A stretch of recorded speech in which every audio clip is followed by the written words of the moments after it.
شادی سے بار بار عرض کر رہا ہوں، ابتداء تربیت شادی سے۔ شادی سے مطلب کیا؟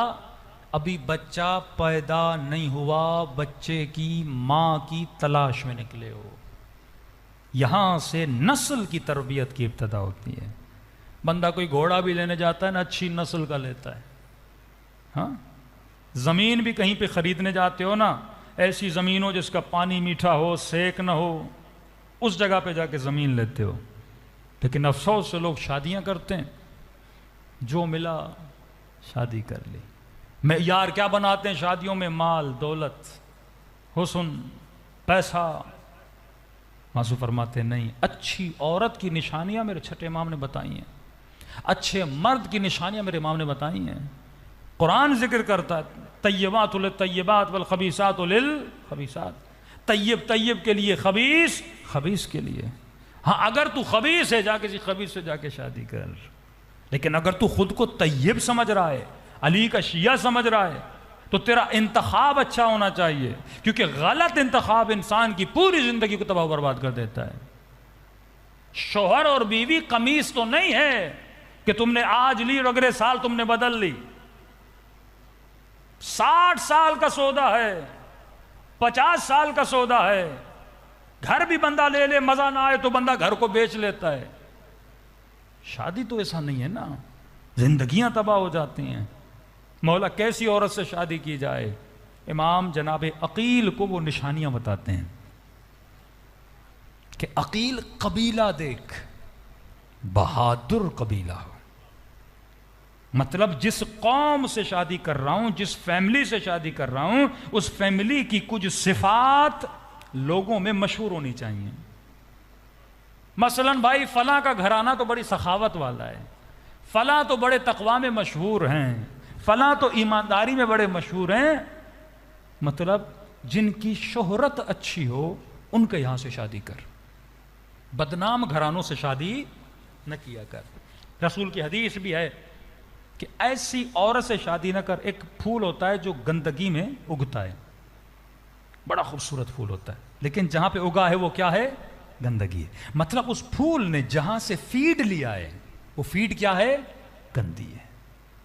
ہو سکتا ہے کوئی عورت خوبصورت ہو، لیکن اس نے جس ماں کا دودھ پیا ہے اس کا اثر تو اس کے وجود میں جائے گا۔ یہ تو سائنٹیفکلی جینیٹکلی ثابت ہو چکا ہے کہ آپ کے اندر آپ کے والدین کی عادتیں کیا ہوتی ہیں؟ منتقل ہو جاتی ہیں۔ لیکن ہماری ان چیزوں کی طرف توجہ نہیں ہے۔ آج بیچارے مولویوں کا کام کیا رہ گیا ہے کہ فون آتے ہیں، مولانا شادی کروانی ہے۔ اچھا بھائی ہم کیا کریں؟ کہ مولانا اس دن پہ کروانی ہے، بتائیے دن نحس ہے کہ نہیں ہے؟ سارا فوکس ہے دن نحس ہے کہ نہیں۔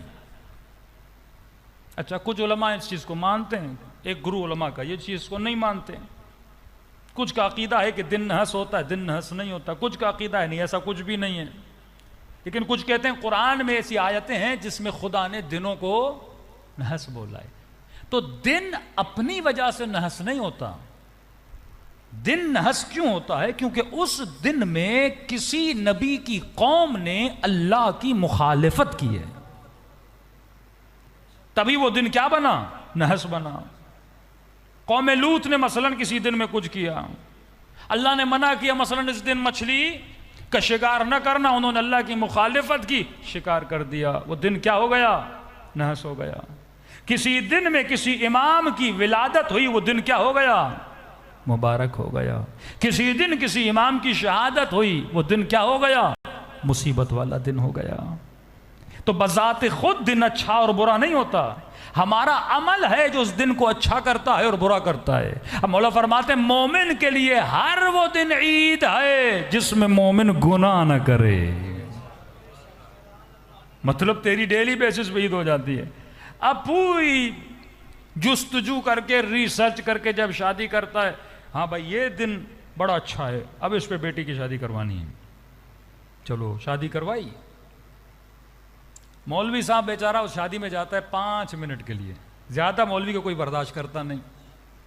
مولوی کہے گا گانا نہ ہو، بے پردگی نہ ہو، یہ نہ ہو، وہ نہ ہو، تو 10 منٹ کے لیے سب رک جاتا ہے۔ جلدی جلدی سے مولانا آتے ہیں، نکاح پڑھاتے ہیں، جلدی سے مولانا کہتے ہیں مولانا آپ جلدی چلے جائیے، آپ کی ضرورت نہیں ہے۔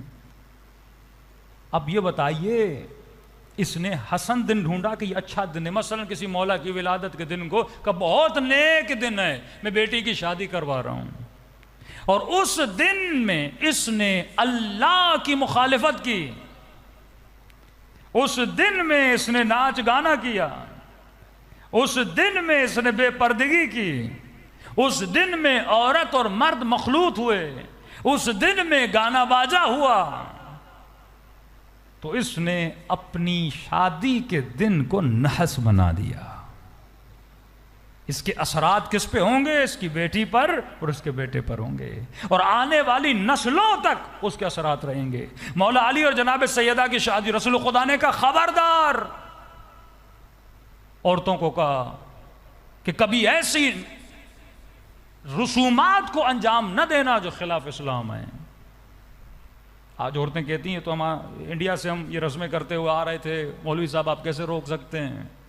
ہر اس رسم کی اجازت ہے جو دین کے ساتھ ہو، جو دین کی مخالف ہو اس کی اجازت نہیں ہے۔ اب یہ سمجھتا اگر میں نے شادی کر لی یہ عورت میرے اوپر حلال ہو گئی، لیکن اس سے یہ بھی نہیں پتا کہ کئی ایسی چیزیں ہیں جو نکاح کے بعد بھی حرام ہوتی ہیں، لیکن کوئی بتانے دے تو عوام کو بتا دیا جائے نا۔ ایک نوجوان ملا، 8 سال تک وہ اپنی بیوی کے ساتھ حرام کر رہا تھا، till 8 years، کیونکہ اسے پتا نہیں تھا۔ مولوی کو صرف نکاح کے لیے بلایا جاتا ہے، 1 hour کا سیشن ہونا چاہیے، مولانا میں شادی کر رہا ہوں بتائیے تو صحیح اس عورت کے ساتھ کون سی چیز حلال ہے کون سی چیز حرام ہے، یہ خاتون پوچھے مجھے پتا تو چلے میں شادی کر رہی ہوں کون سی چیز حلال ہے حرام ہے۔ جب اسے پتا ہی نہیں ہوگا، جب نسلیں پیدا ہوں گی اس کا فائدہ کیا؟ ایک جگہ پہ ہمارے مولانا نکاح پڑھانے گئے انٹیریئر میں، نکاح سے پہلے جوان کو بلایا، کہا میں نکاح نہیں پڑھوں گا، پہلے اس لڑکے سے کچھ سوال کروں گا۔ لڑکے کو بلایا، کہا بیٹا نکاح ہو رہا ہے؟ کہا مولوی صاحب بڑا خوش نصیب ہوں، نکاح ہو رہا ہے میرا، گناہ سے بچ رہا ہوں، یہ وہ ساری باتیں کی۔ کہا اچھا یہ تو بتا تجھے غسل جنابت آتا ہے؟ کہ وہ کیا ہوتا ہے؟ کئی عورتوں کو نہیں پتا کہ غسل جنابت کیا ہوتا ہے۔ مطلب شادی کر لی، حلال رشتہ بنا لیا، پوری زندگی نجاست کی حالت میں رہا، اور اسی حال میں اگر اسے موت آ جائے مجنب ہو کے دفن کیا جائے گا، کیونکہ اسے پتا نہیں تھا۔ اور کئی ایسے حکام ہیں جس کا حکم خدا نے قرآن میں دیا۔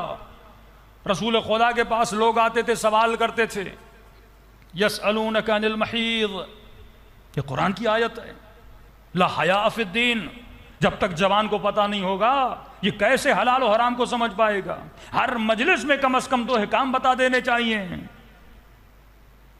یعنی شادی صرف نہیں کرنی، تجھے ان حکامات کو جاننا ہے۔ پہلے خود کو حلال و حرام سے بچا، پہلی رات کے حکام کیا ہیں؟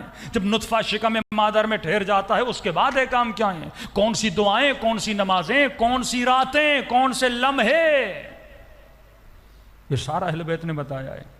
کئی لوگ پیدا ہوتے ہیں 6 انگلیاں ہوتی ہیں، کئی بچے معذور پیدا ہوتے ہیں، کئی ایب نارمل پیدا ہوتے ہیں۔ یہ ہماری اپنی خطاؤں کی وجہ سے، ہماری اپنی غلطیوں کی وجہ سے۔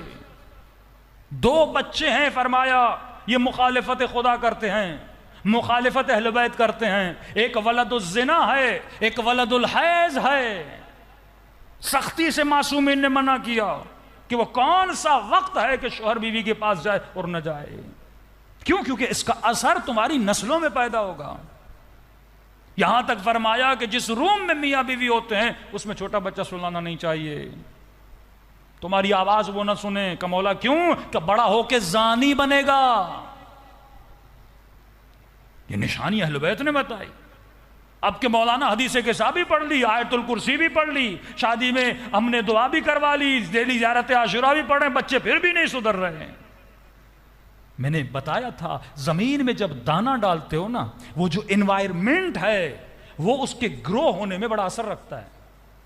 ٹھنڈا انوائرمنٹ، گرم انوائرمنٹ، پانی کتنا دینا ہے، ایک چھوٹا سا دانہ ہے، تب جا کے وہ سیب بنتا ہے۔ اگر تم نے اس کو صحیح سے پانی نہیں دیا، صحیح انوائرمنٹ نہیں دیا، صحیح کھاد نہیں دی، وہ آم تو بن جائے گا لیکن مکمل آم نہیں بنے گا، سیب تو بن جائے گا لیکن آدھا سیب بنے گا، کھٹا ہو جائے گا، میٹھا نہیں ہوگا۔ انسان بھی بالکل اسی طرح ہے، اگر تو انسان کی گرو، اس کا انوائرمنٹ، اس کا اطراف، اس کی فیڈ کا خیال نہیں رکھتا، جب یہ شکم مادر سے پیدا ہوگا تو یہ کمپلیٹ ہو کے پیدا نہیں ہوگا۔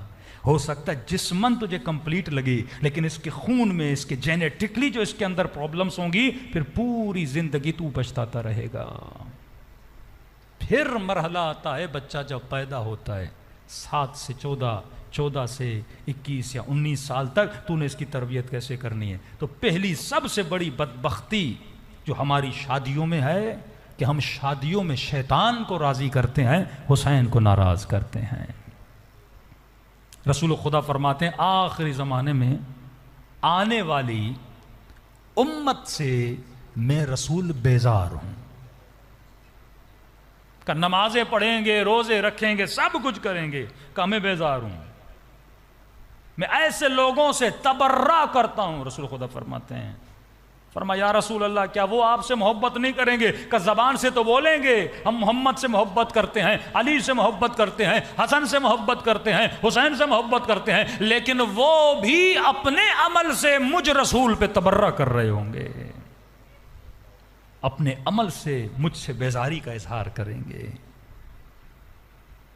عقل سے سوچئے، ایسی شادی جس میں الغنا اشد من الزنا، انڈیا کے گانے لگا کر، مکس گیدرنگ کر کے، کیا جاتا ہے عورتوں کو مردوں کو الگ کیا جائے، میوزک بھی چلانا ہے، کوئی حلال چلاؤ، وہ گانے جن پہ رقص کیا جائے اسے غنا بولتے ہیں، جس چیز پہ انسان ناچے۔